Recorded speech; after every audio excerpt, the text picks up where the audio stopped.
It's your boy, Sergeant Hooked on Henshins. So today I'm redoing a video I did last week of my video on Supermassive. Now this is the big crossover book that gives people a taste of and kind of introduces Inferno Girl Red and Rogue Sun, which are two new sort of connected-ish comics, part of the Massive universe, whatever, that the same people that worked on Radiant Black, people connected to them, are working on. And it's just like slight spoilers, it's really good. If you already saw my Radiant Black thing, you can tell that it's like the best thing since sliced fucking bread to me. I love it. I just live for that. It's so good being in like an original take on Toku. And this is no different. This is really cool to see this.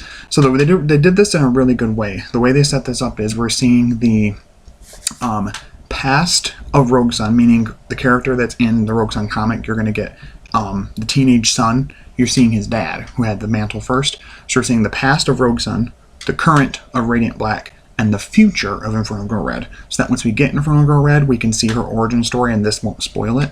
So, very interesting how that works. But the way it all comes together is Inferno Girl Red teleports into the world of Radiant Black and Rogue Sun. In doing so, she brings through a creature. Rogue Sun, of course, is about to just go back home and have some food with his family, whatever. Ends up having to go out again. He starts fighting the monster, and he sees Inferno Girl Red, and he's going back and forth. He's like, what are you, some kind of goth emo knight?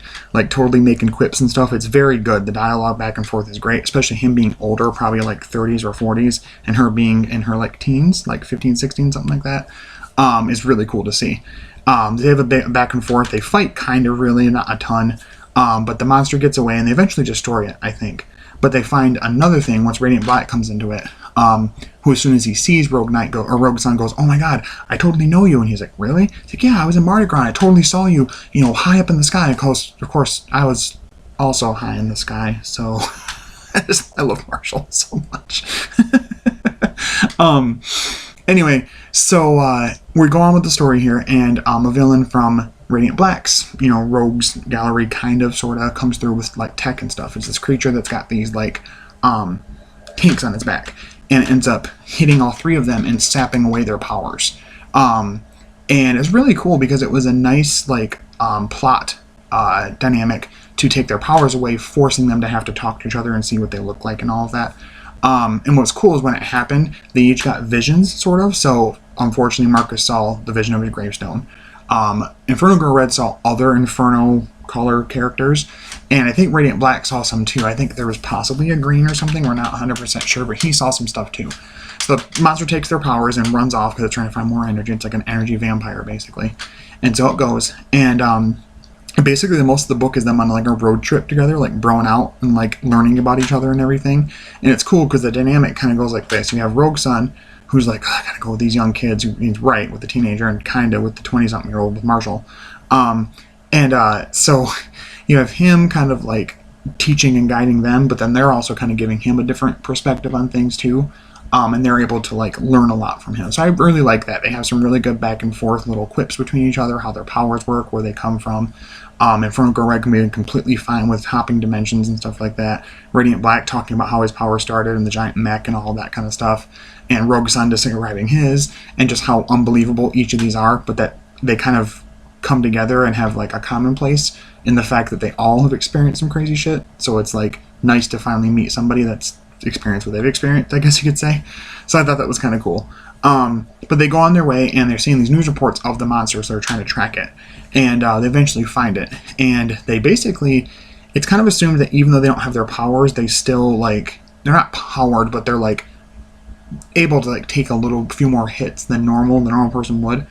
And so Inferno Girl, they put this plan together. Inferno Girl Red drops down and starts smacking at the tubes, finally breaks them open. They get their powers back. And it's really cool because we get this panel. I shared it on Twitter a few weeks ago. And it's the three of them transforming together. So we get like a crossover henshin, which is kind of cool. Rogue Sun just says Rogue Sun with his hand in front of him. Inferno Girl Red says, I think it's Inferno... Oh, I can't remember what it is. She says something too. It's her own personal henshin phrase. Kind of cool. Radiant Black just transforms. But they fight, and they're all using their powers differently. Radiant Black being able to fly, gravity control, stuff like that. Inferno Girl Red having the fire-based abilities, flight, strength, stuff like that. And Rogue Sun similar, but also a little different how he does things. And the artwork is beautiful. Oh my goodness, the artwork. It's like every single page of this has some beautiful piece to it. That's just, you don't ever want to close it. So kudos to the writers and to the staff that did Supermassive, and all these connected comics are just peak. So they're fighting, going back and forth, and the monster's kind of kicking their butt a little bit more. And they come up with this plan where they essentially, I believe, kind of like launch all three of each other, like to destroy the monster. I think because there's something that Radiant Black can do where he can kind of like accelerate people really fast and then throw them, and it makes them go really far. So he does it with Inferno Go Red and with Rogue Sun together, and I think both of them go through the monster and like through its heart and destroy it basically. The only downside is they don't come up with a name or even a kitschy name. I was waiting for it because of how much of a jackass Marshall is and how jackass-like Inferno Girl Red is too. Cassia Costa, I think her name is. I was hoping that we would see something there where they would come up with a name for it, even if it was terrible, and have, you know, Marcus be like, "Are you kidding me?"